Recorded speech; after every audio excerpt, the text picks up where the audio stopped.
What's up, everybody? It's your boy Noah from Without Warning. We're coming with a new episode today, a solo episode. I'm going to be reviewing the new Lil Uzi Vert album, Eternal Atake. So this album has been highly anticipated. Uzi's been teasing it since about 2017, 2020 now, so that's 3 years in the making for him. I feel like personally, a lot of people think that the album would have been like kind of a compilation of different sounds that he's had since then. He's kind of been working the same album since 2017 to now. My personal feeling is that he probably had entire albums that he scrapped maybe 4 or 5 times to arrive at this one. Because listening to it, you definitely hear a lot of different flows from Uzi, a lot of different kind of influences. But I think this sound is definitely where he's at in 2020. Not necessarily where we would have seen him in, let's say, 2018, where a lot of these fire leaks were coming out and we were really pushing for EA to come out then. But I think this is definitely closer to what he wants out now and the sound he's trying to go for. But let's get into it. So starting off with the first track in this album, Baby Pluto. This track right here kind of introduces the theme or the concept, if you will, of this album. So on this album, you have different alter egos. The first 6 tracks, Uzi confirmed you have this guy, Baby Pluto. The next 6, renji, and then the last 6 ending with Lil Uzi. So in these first 6, we have the Baby Pluto character. I think Uzi said these first 6 tracks are supposed to represent him in a spaceship. It's taking off. He's flying into outer space. So this shit is just coming with straight hard bars, straight rap. We see a lot of drill flow from Uzi on these couple tracks. And honestly, it's fire. So starting off with Baby Pluto is kind of like this cool outer space type beat. And Uzi's just coming with, punchlines and bars. There's one part in this where a lot of people are speculating he may have dissed Playboi Carti. So when I first heard this, I heard him say a whole lot of hoes, kind of alluding to the Whole Lotta Red album. I initially thought that it was actually more of a shout out. But then once I got that bar at the end where he said a whole lot of red rubies on my neck, people were saying that's like calling out Ruby Rose, Carti's ex. I actually think this may be a diss. But nonetheless, that's a fire track. Moving on to Lo Mein. That shit is 10 out of 10. This probably might be the hardest track on the album. Definitely one of them. He snapped. I mean, the hook on this is just absolutely ridiculous. Probably one of the best hooks I've heard this year. I think this song's going to get ran up a lot. Probably played at parties, kickbacks, whatever. Similarly, in the same lane, you have Silly Watch, which comes next. Also a great hook on this song. On this, Uzi kind of comes with the fast-paced flow over this nice piano beat. It's a simple piano beat, but it has really creative percussion, a hard bass, and a lot of good punchlines in this. He said, "I'm with my boys, but we do not Millie rock." Kind of maybe dissing Carti once again. I think on this, Uzi's definitely just trying to demonstrate, he's not just a melodic rapper, not just a mumble rapper. This dude can come with bars when he wants to. The next song, Pop. So this next song, 4 and 5, with Pop and Move, I kind of see as songs that, that have really hard punching production, but are more minimalist vocally from Uzi. So, I mean, just sitting down by yourself, chilling, these songs might not hit the way it's supposed to, but I could definitely see them really turning up like a concert or party. They're definitely made for moshing. They have this kind of cool droning sound underneath the whole line, like this hard sub bass. And, I mean, the flows in this are repetitive from Uzi, but I think they would definitely work in that environment. And then the last track on this Baby Pluto episode of the album is Homecoming. And this track is absolutely fire. So on this one, we got kind of this little like 90s pop kind of sound that he raps over. And the hook on this, once again, is absolutely fire from Uzi. We kind of hear like this Young Thug type flow in this that really works. And it's a nice way to wrap up the initial 6, that saga of the album. So then moving on from there, as he does a lot through this album, there's a little skit that kind of introduces the next part, the renji part. So the first one in this one is I'm Sorry. And to be honest, I'm sorry he made this track because it doesn't hit. I mean, we've heard so many songs from Uzi. We're just crooning, going with a nice melodic flow that work.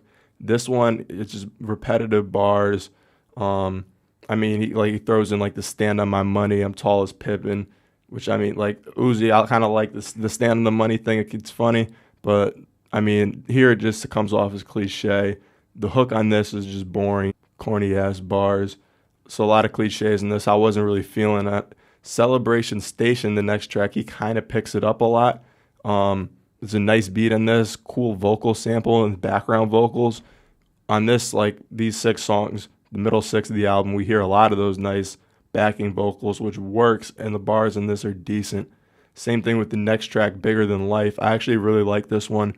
You have this nice guitar loop, kind of like a Gunna Thug type guitar loop, and you have this like electric guitar sound, which accompanies it really nice. Nice drum track. I like the flow from Uzi on this as well. I think his flow is good enough, and then the production on this is great. You have this nice gospel album at the end where everyone's singing and clapping. I think that brings it together nice. Chrome Heart Tags, this next track. We actually got Sosa on the beat for this, little Chief Keef production for this track. I like it a lot. It's like a diverse production. You got like different sounds, like these like kind of like Star Wars like bleeps, like birds chirping on this, a nice vocal loop. But I mean, the flow from Uzi on this, it is what it is. It's not that impressive, neither are the lyrics. So I don't think he really adds too much to this track. I like the hook. I like Chief Keef's beat, but overall it's a pretty average track. Same thing with the song Bust Me, which comes next. I mean, the album from top to bottom has stellar production, but I just unfortunately don't think Uzi adds too much in terms of flow or bars into this track. And then some of the lines are just absolutely corny. I mean, I'm not looking to Uzi for stellar wordplay or stellar punchlines, but he has ones in this like, I was with my Irish bitch, she said, Uzi, you so lucky. Like, really, bro? So we had the plane, or the spaceship, if you will, take off. He's going through the air, high, he's chilling. Now he's got to come back down. So these last 6 songs are in the Lil Uzi category. So he's ditched the alter ego. He's back, and this one's going to start off with Prices. Definitely a good way to pick it up. That song is fire. So in this, we have the Way Back sample from Travis Scott's song Way Back on Birds in the Trap Sing McKnight. And I really like the way they used the sample, because it wasn't like they just jacked the original instrumental and made a remix. They sped it up, and they really used that sample kind of sparingly, just putting it into different spots and incorporating a lot of space. A creative drum track on this as well. And I think he snapped with the flow in this and everything. I love the hook. I just went up in my price. I think it's just a good vibe. But then it drops off a little bit with the next few tracks. Urgency. This song features the only feature on the album. We have Sid on this. It definitely didn't live up to my expectations for it. We hear Uzi crooning on this over a nice spacey beat with a lot of like different bleeps, a vocal sample as well. His vocal performance on this also isn't particularly impressive. This next song, Vignetta, we got kind of more of the same. I like the hook on this, just nice catchy flow. We got some new bands. But then some of the other lines in this are just straight weird. The next song we have is Secure the Bag, kind of a similar thing. Nice flow, nice beat. And then it ends off because the last 2 are technically bonus tracks, which would make the last song on this album that part 2. All part 2 really is. It's obviously a remix to EXO Tour Life. Not really sure why he ended that. I mean, he had 3 years to come out with any original songs and decided to make a remix. I kind of like the little differences that TM88 threw in with this beat, changing up the beat, but I mean, Uzi doesn't change the flow too much. I would have rather tried to see him make a song that had a similar vibe to EXO Tour Life, but with an original flow and original beat, rather than just making a remix. Kind of seems like a cheap way to end the album. And the bonus tracks, Futsal Shuffle, I think is fire. I've been jacking that for a while. And I like the last song, That Way. A nice kind of flip of a classic Beastie Boys song, but just completely different. Overall, my takeaways from this album, I definitely think that the first album within the album, the first 6 songs were the strongest 6 songs. I like the middle section a little bit. I thought it was hit or miss in there. And then the last part, the Lil Uzi category of it, I thought was absolutely useless. Because, I mean, you have a Futsal Shuffle, you have a EXO Tour Life remix. So the 2 songs that aren't even really original songs, and then the rest of them are just kind of boring. So I honestly think he could have just kept the album at the first 12 songs and it would have been a lot better. And then it's hard not to, when I hear this album, not to compare it to a lot of the leaks that came out. You know, stuff that was coming out around 2018, like we had Rathway, Byron, things like that, Kobe Rowley. And honestly, like a song of remastered or mastered and completed leaks may have been better. One thing I will say about this album that I really enjoyed. I think Uzi had a lot of versatility with his flow and delivery. You constantly see him change his voice up on this, change his flow up on this.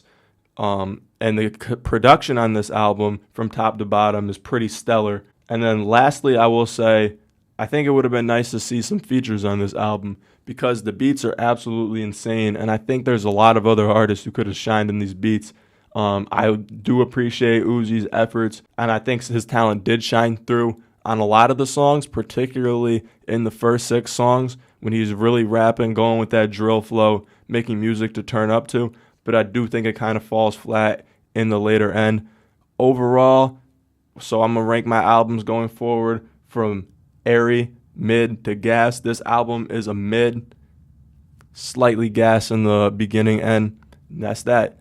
Lil Uzi Eternal Atake review without warning. Make sure you let us know in the comments what you thought of it. Like, subscribe. We out.